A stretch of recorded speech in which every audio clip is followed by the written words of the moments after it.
Goodness me, ladies and gentlemen, Willow is just horrendous. So obviously, more and more episodes have been coming out, right? I think there's sort of like 5 episodes in. And you'd think that, you know, maybe it would sort of find its feet. Maybe it would find an audience. Maybe it would find some fans. Nah. It's a resounding bomb. Just getting worse. 30% audience score on Rotten Tomatoes as the reviews come in. So, a huge bomb, basically. One of these franchises that Disney decided will resurrect that corpse. But, you know, we won't dress it up. We'll just parade it around as a corpse so you can all enjoy that, I guess. An absolute joke. But it's articles like this which, you know, don't help when everyone is so hot on the button with these kind of things. And this, you know, Willow should never have become a vehicle for what they call this here. You know, Willow star Erin Kellyman on queer representation. It feels like I'm healing my inner child. I mean, that's not the purpose of a show, to heal your issues with your childhood and your inability to accept who you are. You know, a show's meant to entertain people, especially a legacy show. And this is what I think Disney clearly don't understand. Is legacy shows, legacy franchises have a built-in audience that you shouldn't really bring into, you know, 2022 with this nonsense. People aren't going to be happy with that because it ain't what they remember. And also, you're just co-opting the franchise as a vehicle for this kind of stuff. So let's take a look at this, because I think people will find this interesting. Now, again, I'm not going to sit here and say that there should be no vehicles for you know, queer representation or anything like that. Sure, whatever. So it has to be entertaining, though. And this fails on every single metric. And you'll see here, like, these kind of things. And the fact that she connects so wildly with it kind of proves that they, you know, the story itself and the entertainment factor is secondary to this being the primary reason. So she's finally seeing this whole new side of herself, and this is the character she plays, and seeing something that she can potentially be. So it's upsetting that Saoirse has lied to her, and she's been away from her family this whole time, but now she has 2 families. So for audiences that have been awaiting Jade and her best friend Tur Asleen, Princess Kit, to reveal their true feelings for one another. That's right, ladies and gents, because people are just clambering for the gayness to come out. The moment arrives at last in episode 5 as both women finally feel free enough to make the move. Literally, the second that happens, Jade is all in, the actress says. She's been waiting a long time. Adds Kellyman with a laugh about the tension between the 2 characters over the past few episodes. It's so frustrating watching 2 people who so blatantly love each other not talk. As part of Lucasfilm's current slate, Willow's queer representation reflects a growing frontier of inclusivity for the studio. Which, again, you can have. Absolutely have it. Like, I'm not saying don't have it. I'm not a bigot, right? It's not about not having it, but it's about not co-opting legacy franchises as a vehicle for it.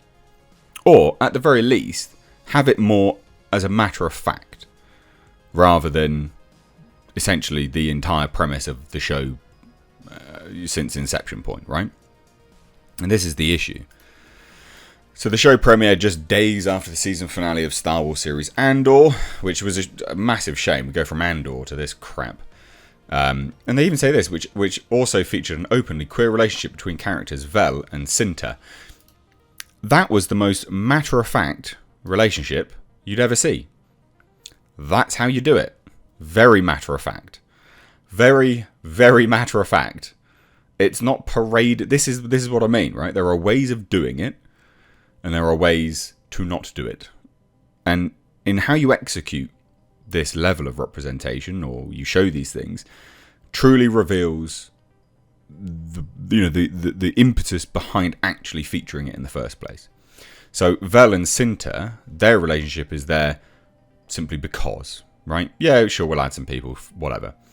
But they're not parading it around as if it's this grandiose thing that needs to be put up on a pedestal. That's how you do it.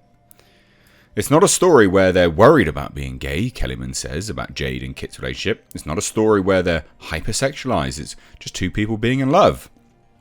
Kellyman, who is openly gay, hopes that Kit and Jade's journey can be the normalized representation that the actress didn't have growing up. How old are you? You would... Come on. How old are you? You would have had that. You would have.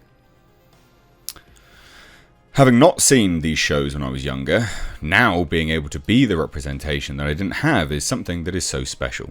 I know that if I saw this when I was a kid, I would have been completely in love with Kit and Jade, and I would have felt a lot less isolated and scared and weird. Okay, sure, because that's really important, isn't it? And this is the thing, the Hollywood Reporter caught up with Kellyman on all things Episode 5, Jade and Kit's long-awaited moment together, and the importance of LGBTQ plus representation on screen. It's as important as anything else, like it's just not important. First and foremost, it should always be entertainment. So since the show premiered, have you been keeping up with audience reactions on social media? I'm not really. I kind of just put my head down once it's out, but I did go into a Kit and Jade edit hole.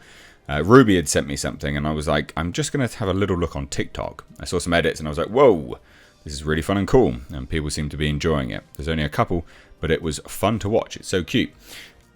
Also, FYI, this is a bomb by most metrics, because it's not coming up on any Nielsen charts either, just as an FYI.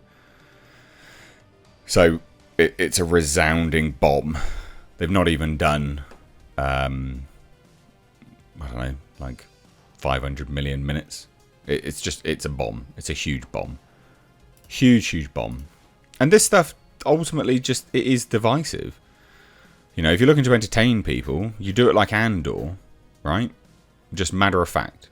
Vel and Cinta's relationship, just very matter of fact, just do it. That's the point, right? Trying to, I don't know, entertain people. So just do it like that. Otherwise, you are being divisive for a reason. And I just think this stuff, like, again, ultimately, it's just kind of like, really? Really, this is the selling point of your show? If your selling point is this, it goes to show just how bad your show actually is. And I think that's a shame, you know? Especially, again, we go back to the fact that this is a legacy franchise, Willow, being co-opted for this stuff. Just sad. Just absolutely sad. First and foremost, make an entertaining show, because people will just go, oh yeah, cool, no worries. This stuff coming on screen, they'll be like, yeah, sure, who cares, whatever. Because it's entertaining, it's good enough, right? People look at Andor. I've not seen anyone talk about Vel and Cinta's relationship in a derogatory fashion. They've just gone, yeah, that worked.